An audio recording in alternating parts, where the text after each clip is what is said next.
I want to salute our president for that urge of making sure that he articulates Article 43 on making sure that there are houses. But at the same time, I'm asking myself, who are those people that will be living in those houses? Who are those people that are in those houses right now?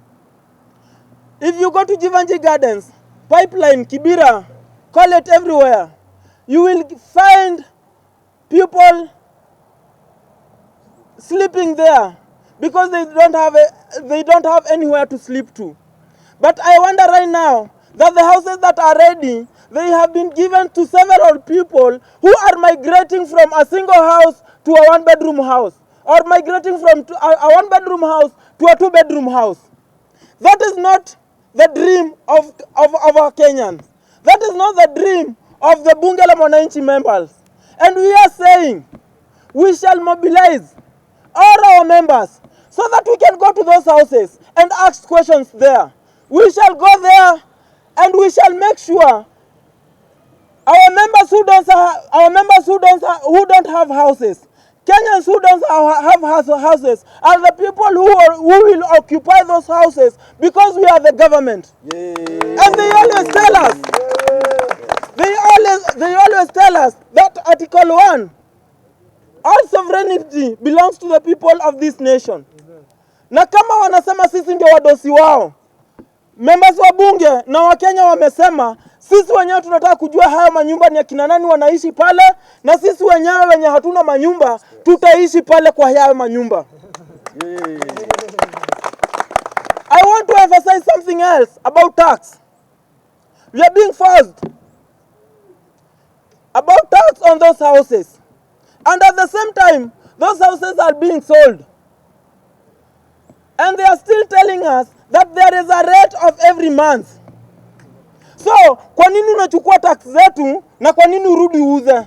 That is double taxation and it is against the law.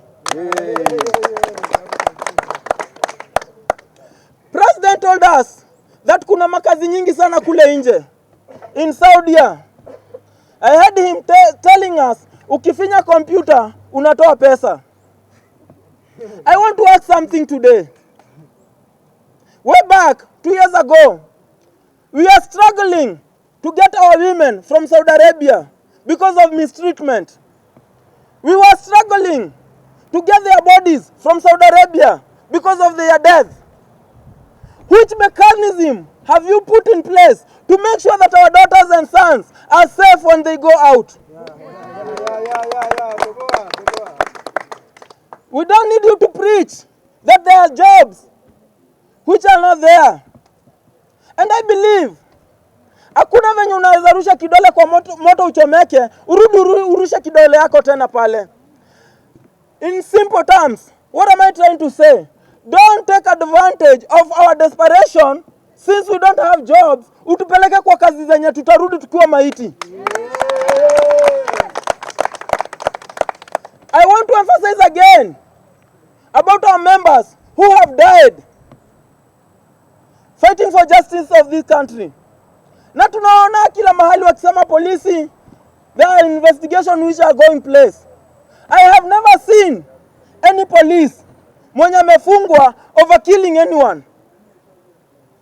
And I want to ask, what are you still doing to make sure that justice is found to those people who died fighting for justice in this country? I have no issue with the issue of housing. Nani ataki nyumba? We need it. But I'm asking, are we changing the land tenure from the leasehold and vitu kama hizo? Are we changing? If the land remain ya kwamba ni a leasehold and then you build a house in that land, are you saying that when I retire, go back home, which I'll retire and go back home, this land I'll leave it to my daughter or my son? Is she going to be subjected to 99 leasehold? Well, this is a question we need to ask. Because is the land changing or remaining the same? Because as we speak, there are so many people who got land in the 60s and all that. Those land, today there are some people who are claiming them, isn't it? Is that the issue? Number two, I'm coming from my village area. In that village, Are we talking about town dwellers? Hello? Are you talking about the people who live in here? Because my friend, I'm from Shags. I'm coming from, that is my home. In Nairobi, I have a house. I don't know whether they're getting that. Now I want to go back home. Are they coming also to build for me a house? Now, when you want my money for what? Because I need also, you factor in my issue. If you're not factoring in my issue, and this should be the question, minus, without politicizing everything, because we're not saying that, because Article 43, we need actually for people to get, that article to be implemented. Yes. The question, how? The how part of it must be answered. Bunge, this is your opportunity. Go out and ask this question. Ask without a fear of contradiction. And in fact, if you do it, people will know exactly what to stand for. I don't want to take the time of president position, but there are two things which we need to know, because workers' issue, I think he's going to deal with it. The worker issue is very, very important today, because you cannot have people who are employed, but in fact they are just employed. They are waiting for their death, but there's no salary.